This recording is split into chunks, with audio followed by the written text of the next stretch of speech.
혹시 이런 경험이 있으신가요? 평소라면 절대 하지 않을 말이나 행동이 화가 나거나 감정에 휘말린 순간 갑자기 튀어나오고 나중에 깊이 후회했던 적 말이에요.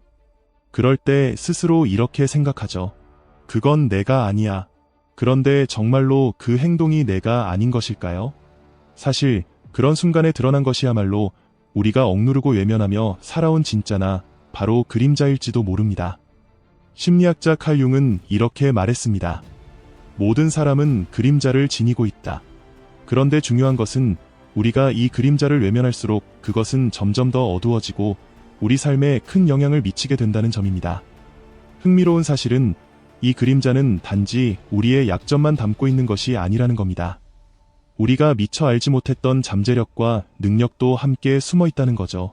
그림자는 우리를 방해할 수도 있지만 반대로 우리를 성장으로 이끄는 강력한 힘이 될 수도 있습니다. 그런데 그림자는 우리 개인 안에서만 존재하지 않습니다. 개인의 그림자가 모여 더 큰 집단의 그림자로 나타나기도 합니다. 이것은 사회와 문화 속에 깊이 자리 잡은 어두운 면을 가리키며 우리가 공유하는 집단적 가치에 반대되는 모습으로 드러납니다. 오늘 우리는 개인의 그림자가 무엇인지 그리고 그것이 어떻게 우리의 삶과 행동에 영향을 미치는지 살펴볼 것입니다. 또한 집단의 그림자가 어떻게 사회와 문화를 뒤흔들고 우리가 이를 어떻게 인식하고 극복할 수 있는지도 이야기해 보겠습니다. 본격적으로 시작하기 전에 이 영상이 도움이 되셨다면 아레볼루션 채널을 구독해주세요. 개인적, 영적 성장에 대한 인사이트를 꾸준히 받아보실 수 있습니다. 그럼 이제 시작해볼까요? 모든 사람은 그림자를 지니고 있습니다. 그리고 그 그림자가 우리의 의식적인 삶에 통합되지 않을수록 그림자는 점점 더 어두워지고 짙어집니다. 만약 우리가 열등한 면을 의식적으로 인식한다면 그것을 교정할 기회를 가질 수 있습니다. 하지만 그것이 억압되고 의식에서 분리된다면 결코 교정되지 못한 채 무의식적인 순간에 갑작스레 폭발할 수 있습니다. 결국 그림자는 우리가 아무리 선한 의도를 가지고 있더라도 무의식적인 장애물로 작용해 이를 방해하게 됩니다. 심리학자 칼 융은 그림자를 두 가지로 나누어 설명합니다. 첫 번째는 개인의 그림자로, 이는 우리의 성격 중 어둡고 알지 못하는 면을 의미합니다. 두 번째는 집단의 그림자로, 이는 사회와 문화 속에 존재하는 어두운 측면을 뜻합니다. 이번 영상에서는 개인의 그림자와 집단의 그림자가 무엇인지, 그리고 이들이 우리의 삶에 어떤 영향을 미치는지 함께 탐구해 보겠습니다. 융은 개인의 그림자를 이렇게 묘사합니다. 사람이 결코 되고 싶지 않은 것, 이는 우리가 스스로도 인정하기 싫어하는 불쾌한 특질들을 포함합니다. 사회적으로 용납되지 않거나 약하거나 심지어 악하게 보이는 열등한 면들이 여기에 속합니다. 그림자는 불안이나 감정의 소용돌이에 휘말릴 때 혹은 술에 취했을 때 특히 잘 드러납니다. 예를 들어 평소에는 절대 하지 않을 적대적인 말을 친구와의 대화 중에 갑자기 내뱉는 경우가 그렇습니다. 우리가 내면에서 받아들이기 어려운 점들을 억누르려 하면 그것들은 다른 사람에게 투사되기 마련입니다. 물론 우리는 그림자를 어느 정도 인식하고 자아의 통제하에 둘 수 있습니다. 하지만 많은 사람들은 자신의 그림자를 완전히 외면합니다. 이 경우 자아는 그림자 행동을 인지하지 못하게 되고 그림자는 자율적으로 작용하며 설명할 수 없는 기분 변화, 짜증, 심지어 잔인함으로 모습을 드러냅니다. 융은 그림자를 인식하고 이를 삶에 통합하는 것이 심리치료에서 매우 중요하다고 강조했습니다. 그림자는 주로 부정적인 것으로 여겨지지만 긍정적인 면도 가지고 있습니다. 융은 이렇게 말했습니다. 그림자는 정상적인 본능, 적절한 반응, 현실적인 통찰력, 창의적인 충동 등을 포함한 여러 긍정적인 특질도 가지고 있다. 융에 가까운 동료였던 마리-루이즈 폰 프란츠는 그림자를 이렇게 설명합니다. 그림자는 반드시 적이 되는 존재가 아닙니다. 사실 그는 우리가 함께 지내야 하는 인간과도 같습니다. 때로는 굴복하고 때로는 저항하며 때로는 사랑을 주는 등 상황에 따라 다르게 대해야 합니다. 그림자는 무시되거나 오해될 때만 적대적으로 변합니다. 그림자는 다양한 특질과 잠재력을 포함하고 있으며 이것이 탐구되지 않을 경우 우리의 성격은 빈곤해지고 성장 역시 방해받게 됩니다. 예를 들어 적극적인 태도를 무례하거나 공격적이라고 여기는 사람이 있다고 가정해 봅시다. 이런 사람은 자신감을 잃고 정직하고 존중 있는 방식으로 자신의 의견을 표현하는 능력을 놓치게 됩니다. 이는 결국 소극적인 태도로 이어지고 승진이나 금전적 성취에서 어려움을 겪게 될 수 있습니다. 억눌린 그림자는 우리가 다른 사람에게서 그 특질을 보았을 때 내면 깊은 곳에서 분노와 죄책감을 일으킵니다. 이런 귀중한 특질들은 억압되어서는 안 되며 실제 경험 속에서 통합되어야 합니다. 결국 자아가 자존심을 내려놓고 이 과정을 받아들여야 하는 것입니다. 우리는 꿈속에서도 그림자를 만납니다. 꿈에 등장하는 같은 성별의 인물은 우리의 성격에 대한 무의식적 비판을 상징합니다. 이는 내면의 재판관처럼 작용하며 보통 부끄러움과 침묵을 남깁니다. 그림자의 내용을 파악하고 이를 우리의 성격에 통합하는 과정은 그림자의 실현, 즉 그림자 작업이라고 불립니다. 이 과정은 내면의 어두운 면을 직면하고 받아들이는 고통스럽고 긴 자기 성찰의 여정입니다. 칼 융은 이 과정을 신화 속 헤라클레스의 12가지 과업에 비유했습니다. 헤라클레스가 인간으로서 극복하기 어려운 도전들을 통해 성장하고 영웅으로 거듭났듯이 그림자 작업 역시 자신의 결점과 두려움을 극복하며 온전한 자아로 나아가기 위한 힘든 여정임을 강조한 것입니다. 그림자 작업을 통해 우리는 자신의 그림자를 외적으로는 관찰하고 내적으로는 꿈을 탐구하며 자신의 감정적 반응과 타인과의 상호작용을 솔직히 직면할 수 있습니다. 그림자를 빛 속으로 가져오고 빛을 어둠 속으로 가져가는 과정을 통해 우리는 그림자의 파괴적 잠재력을 줄이고 우리 내면의 통합을 이룰 수 있습니다. 융은 이렇게 말했습니다.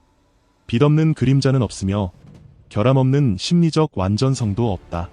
우리의 궁극적인 목표는 완벽함이 아니라 온전함입니다. 개성화라는 평생의 과정은 우리의 의식과 무의식 사이의 균형을 이루고 자아를 전체적인 자기와 조화시키는 여정입니다. 때로는 그림자를 대면하는 일이 무섭고 어두운 과정일 수 있습니다. 하지만 진실을 마주할 때 그것은 해방감을 가져다 줍니다. 진실을 분별하는 과정은 고통스럽지만 우리의 존재 깊은 곳을 탐구하며 새로운 가능성과 숨겨진 능력을 발견하는 여정이기도 합니다. 대부분의 사람들은 자신의 행동에 대해 도덕적으로 인지할 수 있는 부분조차 깊이 생각하기를 꺼립니다. 하물며 무의식이 자신에게 미치는 영향을 고려하는 일은 더더욱 쉽지 않겠죠. 그림자를 마주하는 것이 어렵게 느껴질 수도 있지만 그것이야말로 진정한 성장의 시작입니다. 여기까지 들어주셔서 감사합니다. 이 메시지가 여러분께 조금이라도 도움이 되었기를 진심으로 바랍니다. 만약 이 내용이 마음에 와닿으셨다면 이 메시지가 필요한 누군가와 함께 나눠주세요. 또한 아레볼루션 채널에서 계속해서 의미 있는 콘텐츠를 제작할 수 있도록 돕고 싶으시다면 영상 아래에 있는 감사 버튼을 눌러 후원해 주실 수 있습니다. 여러분의 따뜻한 지원은 저희에게 정말 큰 힘이 됩니다. 항상 감사드립니다. 그럼 이제 이어서 더 깊은 이야기를 나눠볼까요? 그림자는 개인의 내면뿐 아니라 외부에서 비롯된 요소들로도 구성될 수 있습니다. 우리는 여기서 집단의 그림자를 마주하게 됩니다. 집단의 그림자는 사회와 문화의 어두운 면, 그리고 우리가 공유하는 집단적 가치에 반대되는 알려지지 않거나 잘 알려지지 않은 측면들로 이루어져 있습니다. 이는 인간 삶의 거대하고 다차원적이며 종종 끔찍하지만 모호한 측면을 나타냅니다. 인간이 서로에게 그리고 자연 세계에 가한 엄청난 해악과 그로 인해 후대에까지 이어지는 방대한 여파가 바로 집단 그림자의 일부입니다. 우리는 집단의 그림자를 다음과 같은 형태에서 발견할 수 있습니다.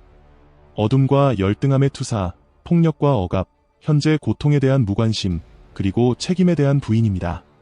집단의 그림자는 전쟁, 학살, 집단학살 같은 잔혹한 방식으로 표면화되기도 하지만 때로는 매력적으로 보이는 선교 활동의 외피 아래 숨겨지기도 합니다. 예를 들어 특정 언어 사용을 강제하거나 현대의 오일적 현실처럼 보이는 사례들이 이에 해당합니다. 모든 그림자가 그렇듯 집단의 그림자는 그 영향력이 널리 퍼져 있어도 명확히 드러나지 않을 수 있습니다. 외적으로는 잔혹행위, 박해, 빈곤, 영양실조, 범죄, 문화의 사멸 등으로 나타날 수 있고 내적으로는 개인의 심리 속에서 복잡한 방식으로 드러날 수 있습니다. 예를 들어 자신의 유산이나 문화에 대한 혐오, 자기 자신에 대한 분노, 우울감, 무력감, 그리고 복수심 같은 것들입니다. 역사적으로 집단의 그림자는 흔히 악으로 불려왔습니다. 기독교 전통에서는 이를 악마로 표현하며 악마에 사로잡힌 사람은 인간성을 잃고 악마적 본성을 얻게 된다고 여겼습니다. 칼융은 이러한 악에 대한 우리의 주요 대응은 자기 이해와 온전함의 추구라고 보았습니다. 이는 그림자 물질을 통합하는 과정을 전제로 합니다.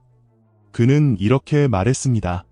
개인은 자신이 얼마나 선을 행할 수 있는지, 그리고 어떤 범죄를 저지를 수 있는지를 끊임없이 인지해야 한다. 특정 사회에서 문제가 되는 사안이 있다면 그 문제가 부정, 투사, 그리고 책임 부족의 증거를 보인다면 이를 집단적인 그림자 문제로 간주할 수 있습니다. 따라서 도덕적, 정치적, 그리고 영적 책임을 지는 일이 매우 중요합니다. 우리가 스스로의 어둠을 용기 있게 받아들일 때 다른 사람들로 하여금 그것을 대신 짊어지게 하지 않을 수 있습니다. 예를 들어 전쟁, 집단 학살, 홀로코스트, 광범위한 억압 등 대규모 역사적 고통에 대응할 때 이는 더욱 중요합니다. 그럼에도 불구하고 대다수의 사람들은 이러한 어두운 과거를 부인하려 합니다. 잊고 앞으로 나아가자, 혹은 과거는 과거일 뿐이다라는 태도가 가장 흔한 반응입니다. 물론 어려운 과거를 다루기 위한 시도도 있었습니다.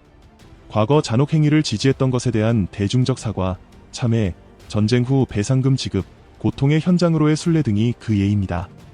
그러나 과거를 진정으로 통합하기 위해서는 지도자나 정책 차원에서의 상징적 행동을 넘어 사회 전체가 깊고 광범위하게 그림자를 이해하고 통합해야 합니다. 희생자와 가해자, 방관자와 목격자 모두에게 있어 말로 표현하기 힘든 고통을 기억하고 말하는 과정은 필연적으로 고통스럽습니다. 하지만 고통, 분노, 배신, 슬픔 등 모든 감정을 표현하고 이를 듣는 과정이 있을 때만이 진정한 치유가 가능합니다. 진실을 말하는 것은 과거를 극복하는 가장 바람직하고 현실적인 방법입니다. 집단 그림자의 대표적인 사례로 나치도기를 들 수 있습니다. 당시 사람들은 자신들의 개인적 그림자를 통해 악마적 본성에 빠져들었습니다. 나치당에 가입하고 평소에는 상상조차 할 수 없었던 잔혹한 일들을 사회적 조건 속에서 저지르게 된 것입니다. 이 점에서 개인적 그림자는 집단 그림자로 향하는 다리 역할을 합니다. 따라서 우리가 자신 안의 갈등, 즉 개인의 그림자를 먼저 해결하지 않는다면 무의식적으로 집단 그림자에 빠져들 가능성이 높아집니다. 반대로 자신의 그림자를 해결한 사람은 이후 다른 사람들에게도 긍정적인 영향을 미칠 수 있으며 궁극적으로 사회 전체가 더 나아질 수 있습니다. 우리가 마음 챙김을 실천한다면 전쟁의 본질을 깊이 들여다볼 수 있고 통찰력을 통해 사람들을 깨우며 함께 같은 악몽을 반복하는 일을 피할 수 있을 것입니다. 전쟁은 우리 안에 있지만 동시에 모든 사람 안에 있습니다.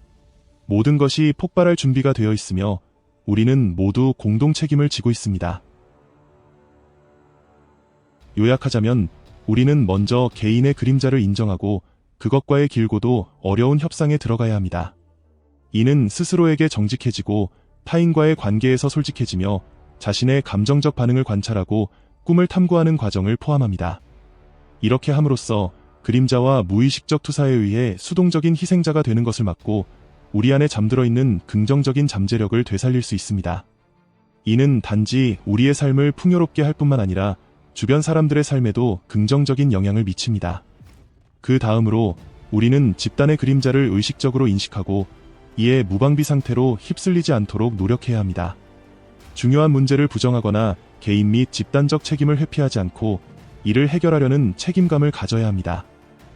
우리의 어둠을 용기 있게 마주하는 것은 다른 사람들에게도 해방감을 줄 수 있습니다. 진실을 말하는 것은 과거의 어려운 문제를 다루는 가장 바람직하고 현실적인 방법입니다. 잔혹한 행동을 무시하거나 과거를 덮어버리는 대신 그림자가 더 검고 짙어지는 것을 막아야 합니다. 그렇지 않으면 그림자는 결국 폭발하고 역사는 되풀이될 것입니다. 이 영상이 여러분께 유익한 깨달음을 주었기를 바랍니다. 여러분의 작은 응원이 저희에게 큰 힘이 됩니다. 채널을 후원하고 싶으시다면 구독, 좋아요, 댓글, 그리고 공유로 함께 해주세요. 오늘도 당신은 내면의 그림자와 마주하며 한 걸음 더 나아갔습니다.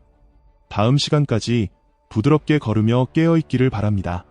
오늘도 영상 끝까지 시청해주셔서 감사합니다. 저는 알씨였습니다. 다음 영상에서 다시 만나요.